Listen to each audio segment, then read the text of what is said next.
નમસ્કાર. આજના મુખ્ય સમાચાર. વિશ્વમાં વાગશે ગુજરાતનો ડંકો. પીએમ મોદી ઇન્ટરનેશનલ બુલિયન એક્સચેન્જનું કરશે લોકાર્પણ.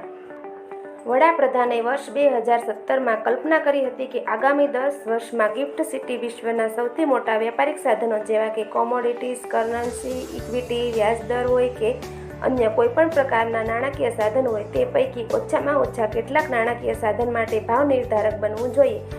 IFSCનો હેતુ બુલિયન ઇકોસિસ્ટમ વિકસાવવાનો છે, જેનાથી ભારતને આંતરરાષ્ટ્રીય બજારોમાં ભાવ પ્રભાવક અને પ્રાઇસ સેટર તરીકેની ઓળખ પ્રાપ્ત થશે.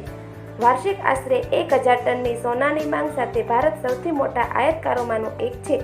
સોનાનું સૌથી મોટું ઉપભોક્તા હોવા છતાં ભારત સોનાની આંતરરાષ્ટ્રીય કિંમતો નક્કી કરવામાં મર્યાદિત ભૂમિકા ભજવે છે.